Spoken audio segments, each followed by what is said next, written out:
Assalamualaikum warahmatullahi wabarakatuh. Salam sejahtera untuk kita semua. Perkenalkan, nama saya Risna Rindi Patoba dengan NIM 19101. Saat ini saya akan menjelaskan tentang pengertian rematik. Pengertian rematik adalah penyakit yang ditandai dengan nyeri sendi.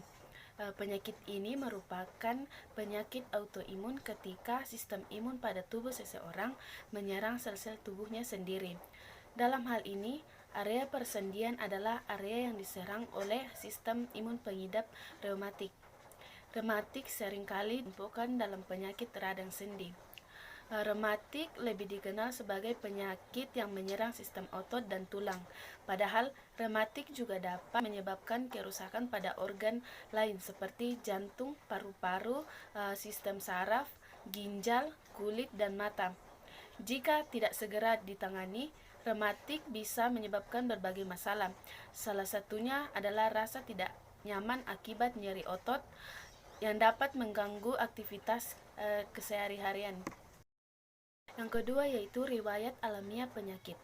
Seseorang dengan penyakit rematik biasanya memiliki tanda-tanda dan gejala berupa bengkak dan radang pada sendi, serta dapat kekakuan pada sendi yang memburuk pada pagi hari dan setelah lama diistirahatkan.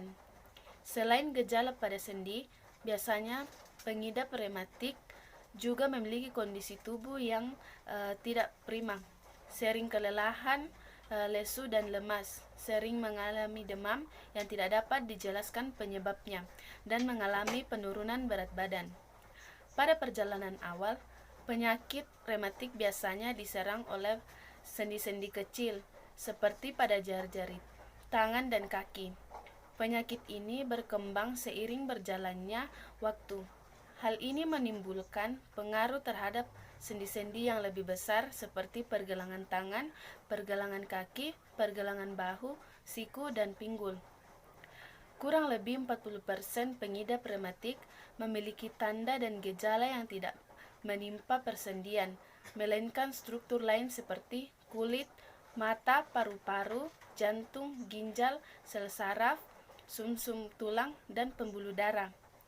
Tanda dan gejala dari rematik sangat beragam dari tingkat keparahannya dan dapat datang dan pergi. Seiring berjalannya waktu, rematik ini menyebabkan deformitas dan pergeseran proses sendi.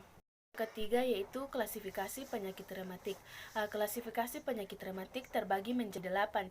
Yang pertama yaitu radang sendi, yang kedua yaitu rheumatoid arthritis, yang ketiga yaitu psoriatic arthritis, yang keempat yaitu gout, yang kelima yaitu juvenile arthritis, yang keenam yaitu ankylosing spondylitis, yang ketujuh yaitu polymyalgia rheumatica, yang ke-8 yaitu systemic lupus erythematosus. Kemudian signifikasi dari penyakit rematik. Penelitian yang dilakukan oleh Wahyuni Suprayitno pada tahun 2016 menyatakan bahwa ada hubungan perilaku hidup dengan kekambuhan penyakit rematik pada lanjut usia di Puskesmas Lendah, Yogyakarta dengan uji korelasi lambda sebesar 0,508. Uji korelasi lambda menunjukkan pada taraf signifikasi P dikurang value sama dengan 0,05, P lebih besar dari 0,05. Menurut Bawarodi, peneliti faktor yang berhubungan dengan kekambuhan rematik menyatakan terdapat hubungan tingkat pengetahuan dengan P kurang value. Yang keempat yaitu patofisiologi penyakit rematik. Pada patofisiologi penyakit rematik terjadi migrasi sel inflamasi yang dipicu oleh aktivitas endotel pada pembuluh darah mikro, sinovial yang meningkatkan ekspresi molekul adesi dan kemokin serta menimbulkan proliferasi leukosit pada kompartemen sinovial. Yang ketujuh yaitu kelompok risti atau risiko tinggi penyakit rematik. Yang pertama yaitu wanita memiliki peluang yang lebih besar mengalami berbagai jenis penyakit rematik seperti rheumatoid arthritis. Kemudian, obesitas dan merokok meningkatkan risiko sejumlah penyakit rematik. Yang ketiga yaitu seseorang yang suka mengonsumsi makanan tinggi purin seperti daging-dagingan rentan mengalami asam urat yang tentu bisa berujung menjadi rematik. Yang keempat yaitu orang lanjut usia juga mengalami peningkatan risiko terkena rematik, terutama osteoartritis.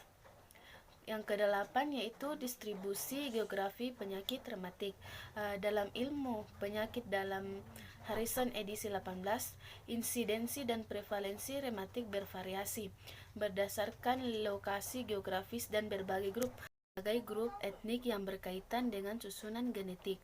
Prevalensi tertinggi penyakit rematik dilaporkan pada masyarakat asli Amerika, Yakima, Pima, dan suku-suku Chippewa di Amerika Utara sebesar 7%. Namun, prevalensi rematik di dunia relatif konstan yaitu berkisar antara 0,51%. Estimasi prevalensi rematik untuk negara dengan pendapatan rendah dan menengah berdasarkan meta-analisis adalah di Asia Tenggara sebesar 0,4%. Kemudian Mediterania Timur sebesar 0,37%, Eropa sebesar 0,62%, dan Amerika sebesar 1,25%.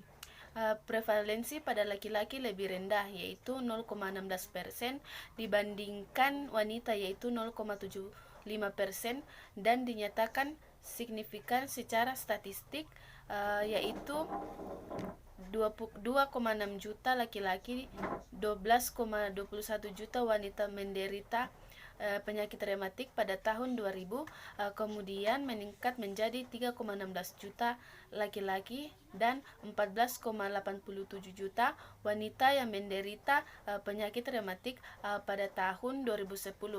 Kemudian yang ke-9 yaitu tren waktu penyakit rematik.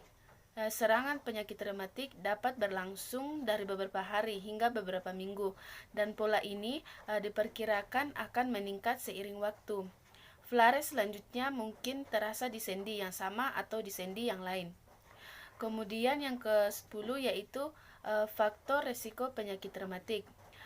Faktor resiko penyakit rematik dapat dibedakan menjadi 5, yaitu yang pertama usia, yang kedua jenis kelamin, yang ketiga infeksi, yang keempat kondisi tertentu, dan kelima yaitu faktor lingkungan. Kemudian adapun pencegahan dan pengendalian penyakit rematik yaitu sampai saat ini belum diketahui pasti cara untuk mencegah rematik.